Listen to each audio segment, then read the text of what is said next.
The world which surrounds us is a mix of light and darkness. The second one, darkness, is very often associated to bad things, to things which are unexplained or which make us fear that something bad will happen.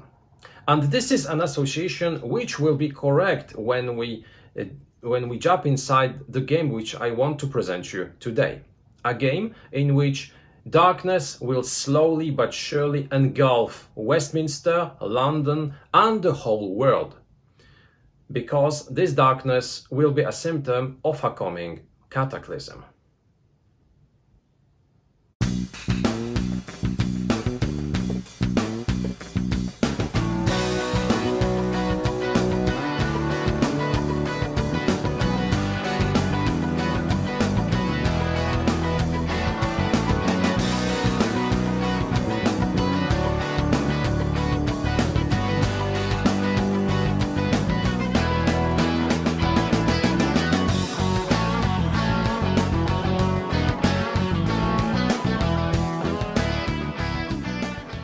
Hello, this is Michel Leviathan Sorbet, and this is a new episode of Wojennik TV. Today I invite you to a trip to London, to Westminster, where we will incarnate agents trying to secure the world, trying to prevent a global cataclysm which would endanger our whole world. This will be the presentation of The Shadow Over Westminster, a game released in 2015 by CounterClockwork games designed by Robert Haas. This is a game for 1 to 4 players. The time of play will be somewhere around 60 minutes and the minimum age of the player is 14 years or higher. This is a game which was released thanks to a successful Kickstarter campaign. This game was meant to gather $26,000 during the campaign and it ended with $33,000. So, compared to nowadays project, not an impressive amount, but keep in mind this was 6 years ago. Even so, the amount of money raised was sufficient to publish the game and it was successfully released. This is a cooperative game in which, as I said a few moments ago, we will incarnate agents of an underground agency trying to secure or trying to vanquish different dangers, different cultists or other creatures trying to engulf London and to close and to bring a cataclysm to try to destroy our whole world. So our main objective will be to stop this cataclysm, but first we will have to prepare ourselves, arm ourselves, and secure some crucial tasks in order to obtain access to better resources.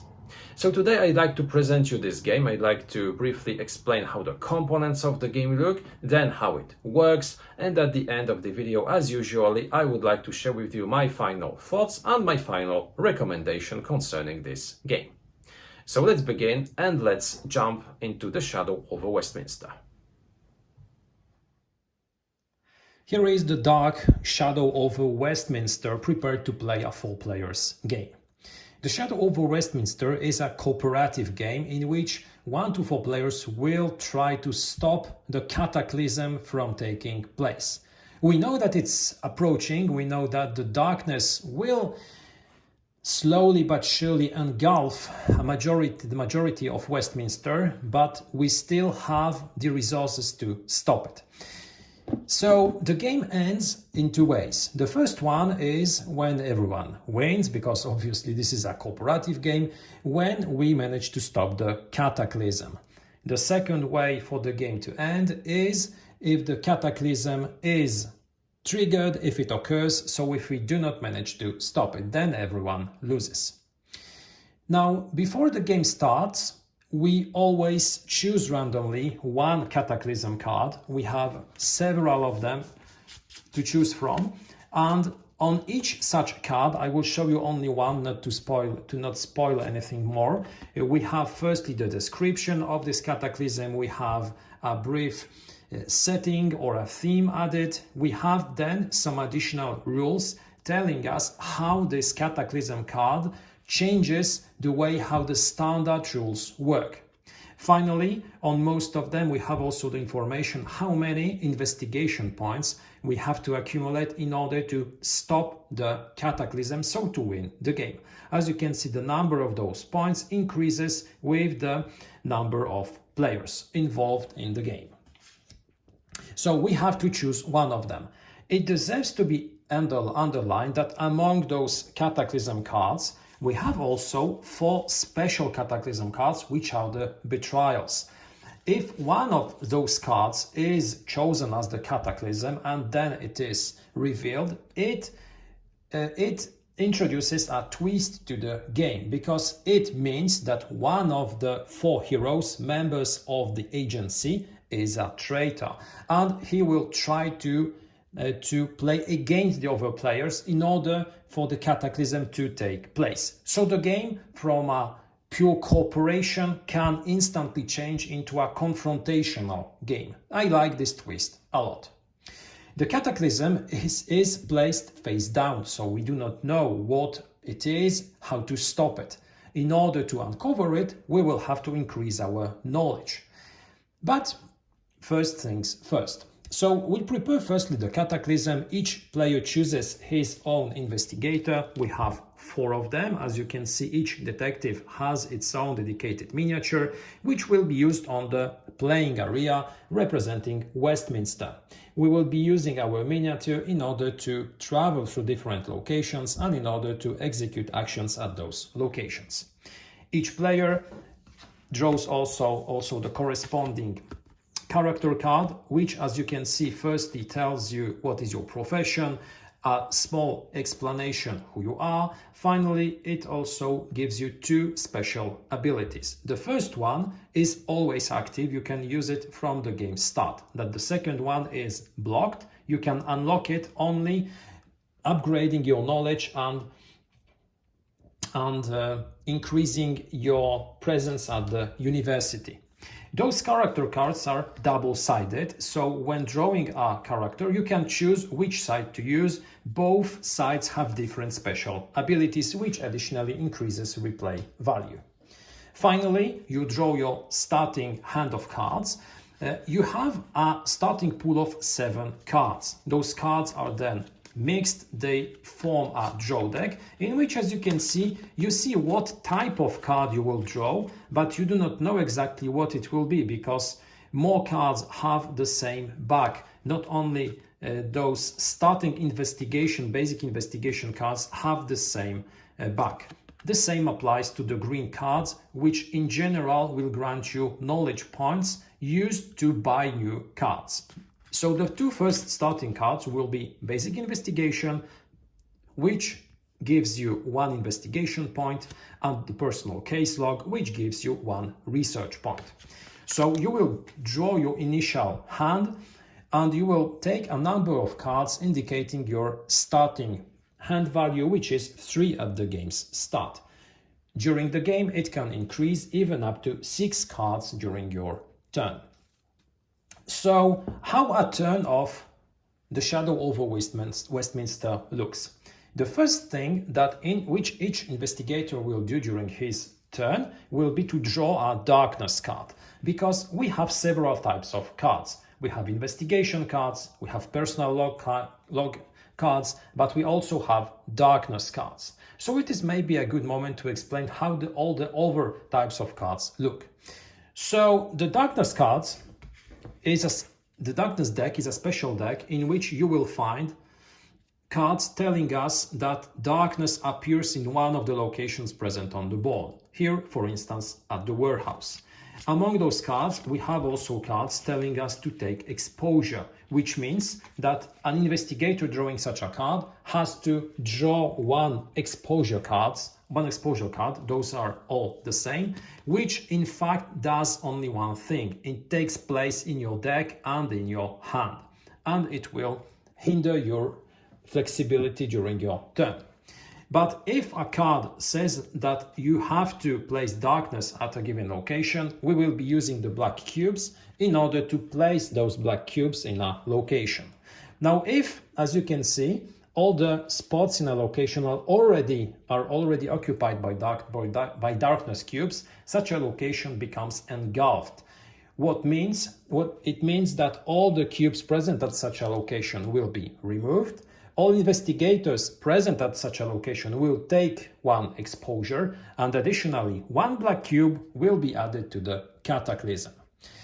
Mechanically speaking, the game ends with a loss for all players if the cataclysm is filled with darkness cubes and we draw a new card and another location becomes engulfed, which would mean that another cube would be added to the cataclysm, but since there are no spaces left, the game ends and we all lose. To win the game, we have to unveil the cataclysm and to accomplish its objectives before the last space of the cataclysm is occupied by a darkness cube and before the next engulfment takes place. So this is the darkness deck, which of course, when emptied, becomes is recreated by reshuffling all the cards in the discard pile. Then we have also the artifact cards, which are present at the museum. As you can see, they have the same back as the personal log cards. They grant us special abilities, which will again increase our possibilities during our play, and they also have the book, the research symbol on the upper side, which means that they can also be spent just as personal logs in order to buy new cards. The price of a card which we want to buy is always printed at the bottom right side of such a card. So this card, for instance, will cost 3 research points. We have then the advanced technique cards, which are special investigation cards available at the agency, which work pretty well the same way that basic investigation cards, because they grant us 1 investigation point, but at the same time they have a special ability. We may trash such a card in order to add 1 research to spend this turn. Then each player also has his own special set of cards, which only he can buy at the agency. The price, as you can see, is significantly higher, but at the same time you receive a card which gives you instantly 2 investigation points and a special ability. So it's very important to buy those cards in order to increase the number of investigation points and also to access to special capacities. Then we have also the disturbance cards, which are in fact our enemies. At the game start, we start the game with 2 enemies already on the board. Those are the cult activities.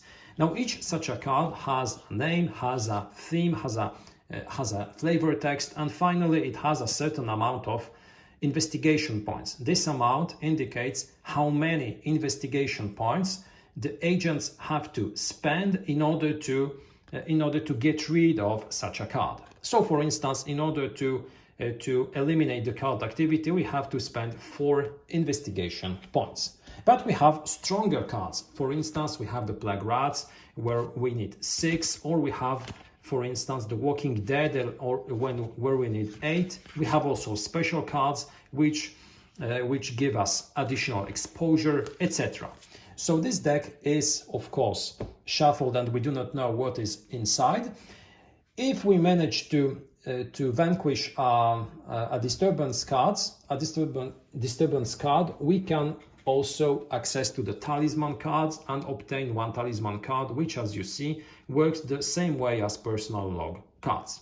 So you will be gradually adding new cards to your deck, and during your turn you will be using cards from your hand.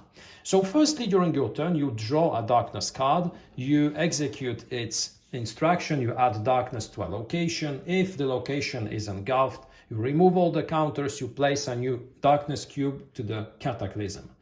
Then you can move your investigator to one of the locations, and we have several of them. We have the agency, where you can firstly access to your special cards and to the advanced techniques, so you can buy those cards and add them to your discard pile, because cards which are bought are always added to the discard pile. Secondly, at the agency, you have also the possibility to trash, so to remove from the game, exposure cards which you have in your hand. So if you happen to draw, for instance, 2 exposure cards at the end of your turn, during your turn, moving to the agency will enable you to discard all those cards from the game, to remove them from the game, enabling you to have more powerful cards in your deck, and without worrying that you will be drawing exposure cards which in fact give you nothing. Then we have the museum, in which, as you can see, we have 2 places for 2 agents where you can buy artifacts. I have already explained how they work. You have also access to the warehouse and to the underground. At the warehouse, as you can see, only 1 agent can be present. At the underground, even 4, because at the underground we can fight up to 3 different enemies, which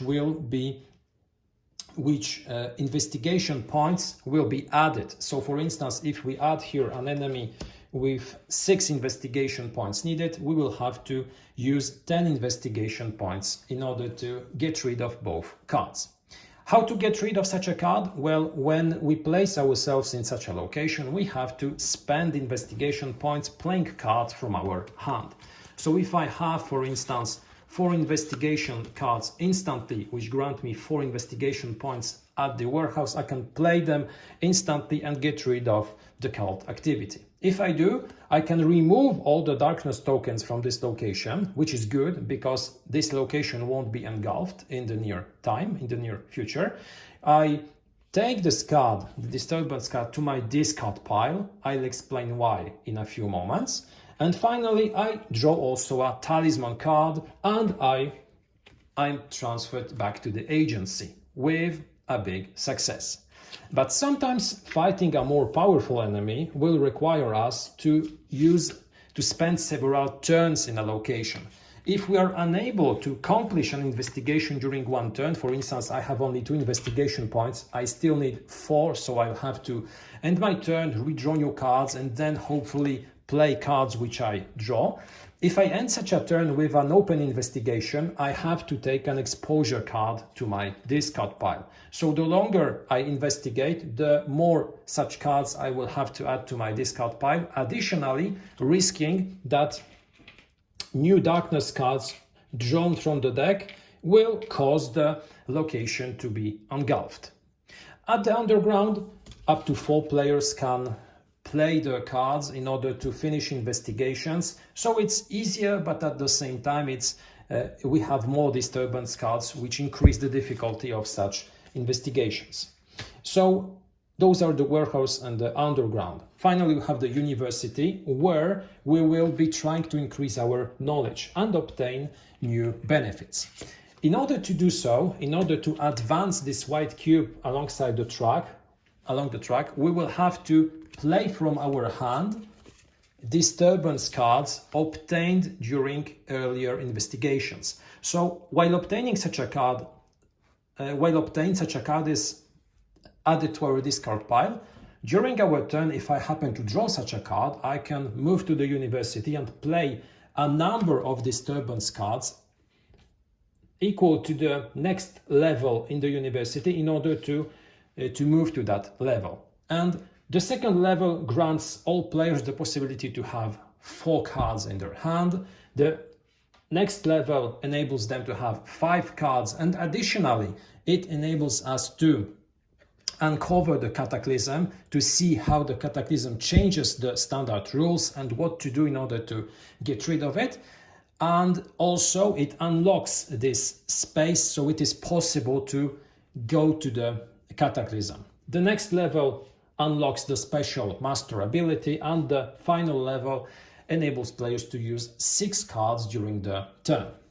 How to stop the cataclysm? Because this is the last location which we can visit. If the cataclysm is already revealed, we can move to it and we can play cards from our hand in order to try to accomplish the objective. Obviously, when playing with multiple players, we won't be able to do it by ourselves, and more players will have to join us in order to accumulate the number of investigation points needed. Some Cataclysm cards work differently. We need other approaches. We have to use different types of cards, but in general, we will still have to cooperate very closely in order to accomplish the objective. And those are the basic concepts of the Shadow Over Westminster and a brief description of how the game works. There are some small overrules concerning, for instance, using reserve cards or the way how artifacts can be used, but I won't be explaining right now because this is not a tutorial video, this is a review. So I'd like to invite you to the last part of this video, and I'd like to share with you my final thoughts concerning this title. I'd like to give you my opinion concerning this title. So let's jump right to this conclusion. The Shadow Over Westminster is a game that I have already reviewed a few years ago. Because at the time the game got published, I received a copy in order to prepare a written review on board times, and I released this review somewhere in 2016. Since then, I have very rarely played this game, not more than 3 times. But recently I decided to play it again. I decided also to present you this game on Wojennik TV. And given my previous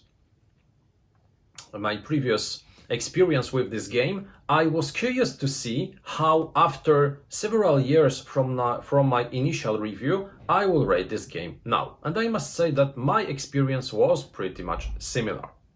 But I'll come to this later. I'd like to explain firstly what I like in the Shadow Over Westminster. Firstly, I believe that this game comes with interesting and well-designed components which make the game quite accessible, which make this game quite easy to learn and quite easy to play. This game has a nice flow. The turns which the players will be taking will not be very long, and waiting for your turn, you won't be waiting a lot of time. This is a good approach because in cooperative games, in general, in games for several players, the downtime can kill the fun of playing a game. In the Shadow Over Westminster, this is not the case because, as I said a few seconds ago, waiting for your turn will not take you a lot of time. Taking your turn will maybe 20-30 seconds, sometimes maybe longer if you're doing something exceptionally complicated. But given the fact that in the game we do not have a lot of options which are strictly related to the places which you will be visiting, your turns won't be long. The elements and the components which we are using are well designed. You clearly see what is presented on the board. You clearly see how to use a card. It is well described. It is well explained. So from this point of view, the components are well designed, and I think it's a strong point of the game. The third thing, apart from the quality of the components and apart from the flow of the game, which I like, is the replay value. Because this game has some elements which will make each game different in terms of how the game will be tackled in the second part of it. Because we have a big variety of Cataclysm cards, which is an interesting addition, which is a good idea. Thanks to this, each play will be different because Cataclysm cards have 2 purposes. The first one is to increase replay value, is to make each play different. Secondly, it is also a twist to the mechanics because the first part of the game, when you are preparing yourself for the cataclysm, when you try to uncover the cataclysm and to see how it works, how to beat it, will be very similar one to another. But the game changes significantly from the moment you discover this cataclysm, because when you uncover it, you see that this cataclysm changes the standard rules and it requires you to prepare some different things or to attack this cataclysm to secure humanity using different set of tools, using specific rules. Additionally, we have the betrayal cards, which again which add also this twist to the game, in which a cooperative game can suddenly become a confrontational game in which one of the players will try to make the cataclysm happen. So this is also a nice twist, which I like in this game a lot. Apart from that, you have also different characters. Unfortunately, only 4 of them, because I think it would be a nice idea to include, for instance, 6 characters from which you can choose from before each game. It would also increase the replay value. Fortunately, each character is double-sided, so when choosing your character, you can choose which side to play, which also increases replay value. The artifacts which will be available to be bought at the museum at the game's start also can vary. So do the disturbance cards which you will be facing when visiting both the warehouse and the underground. So this all makes each game of the Shadow over Westminster different, but not extremely different one from another. I will talk about this in a few moments. What I really like is also the time of play, because we have several cooperative games on the market which take us 2-3 hours to play or even longer.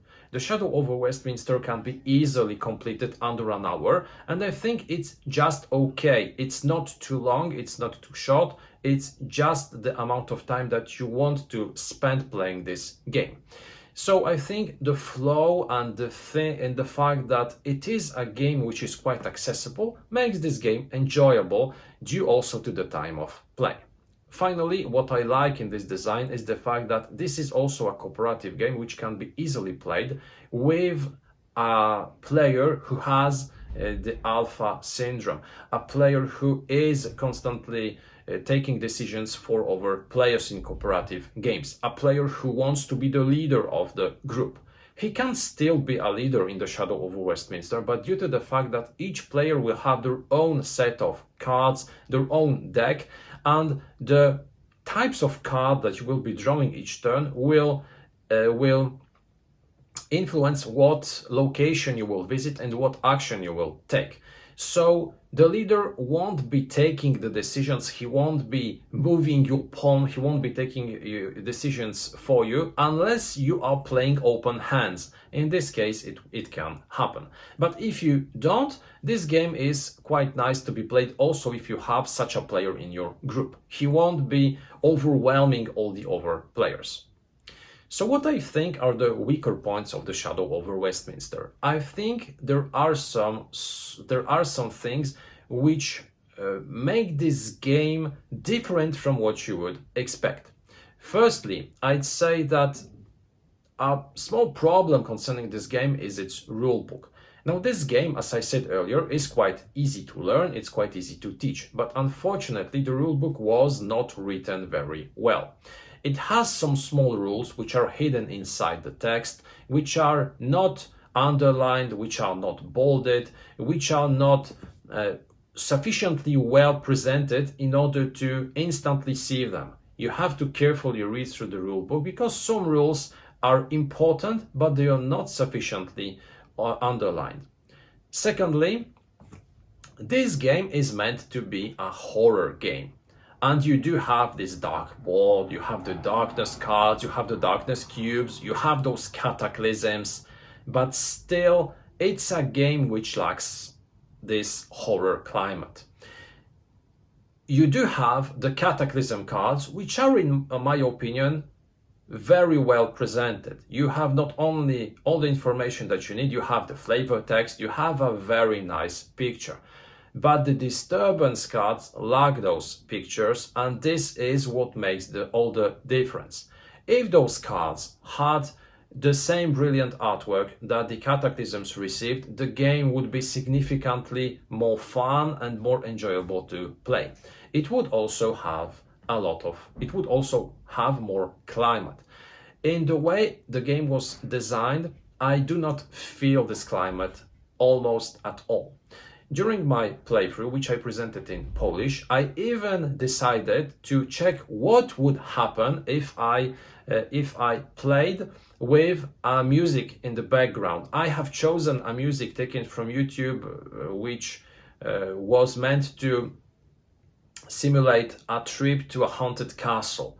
And I must say that I still didn't feel this. I still didn't find the game sufficiently climatic in order to feel that I am living a horror game, that I am feeling this danger which engulfs all the players and the locations in London.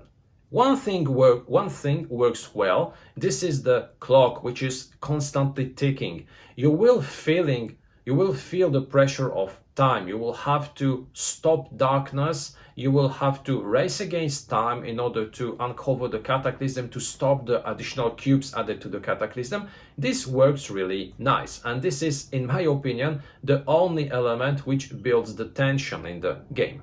Apart from that, I'd say that the first part of the game is quite repetitive. You have only one setting, you have only one initial setting, you have only one scenario. The difference is the cataclysm card. So when you uncover the cataclysm, the game is different from other games that you have already played. But up to this point, you will be taking the same approach. You will be trying to gather research points in order to buy artifacts, in order to access your more powerful cards, but in general you will be doing the same things. You do not have different approaches to this game. You cannot decide, for instance, that one player won't be buying artifacts, he will be focusing on fighting disturbance cards, because he won't have the tools. Each player has to invest in new cards, create a deck which will be quite similar to the deck used by your fellow investigator. Sometimes using your skills will diversify the game, will diversify the decks, but it won't be a big difference because the approach will be very similar from one game to another. So the replay value is strictly related to the cataclysm, but the approach to the game will be very similar from game to game. So not very climatic, with a very similar approach. Finally, what I think is a weaker point of the Shadow over Westminster is the randomness, because you will be sometimes drawing very good hands and sometimes you will be drawing very bad ones. And because your deck will not be significantly different from the decks of your fellow investigators, this will only be due to the way how those cards were shuffled and what mix you received during your last hand. You won't have the opportunity to influence it. Still, you have some artifacts and capacities which allow you to make some changes to the way how the cards are stacked in your deck, but you won't be feeling that you have a lot of control over this. So you will be always trying to make the best of what you receive in your hand, which is not a bad approach, but sometimes drawing really bad hands might be frustrating. Concluding, the Shadow over Westminster is, in my opinion, an interesting design, a game which has a nice flow, which has a high replay value in terms of how you cope with the cataclysm, which each game can be different. A game which has some interesting twists concerning, for instance, the betrayal cards, concerning, for instance, the fact that you are building your own deck with cards with backs different one from another, so you know what you will be drawing, but not exactly, because you know that you will be drawing a card with a green back, but you won't be exactly knowing this is a talisman card, maybe an artifact. So this is an interesting approach to deck building also. A game which is quite easy to learn, quite easy to play, which has a very accessible time of play. A game which lacks climate, which is not very climatic. A game which is quite random in terms of how your hands of cards in terms of how you will have to cope with different hands of cards. and a game which will be quite similar in the first part of it when preparing to uncover the cataclysm. If you're searching for something which is a cooperative game, which you can play in a group of 1 to 4 players, which is not very long to play with quite accessible rules, the Shadow Over Westminster might be an interesting choice. If you're looking for a very climatic game, a horror game, a game in which you will be trying different strategies, the Shadow Over Westminster is not a game that you should grab. Still, I think it's an interesting design. I still have it in my collection. I do not plan to get rid of it. Maybe sometime I will revisit it and play it again. This was the review of the Shadow Over Westminster, published by CounterClockwork Games. Thank you a lot for watching it. I invite you also to take a look at our other videos. Take also a look at our Instagram and Facebook accounts. Have a terrific day and see you next time.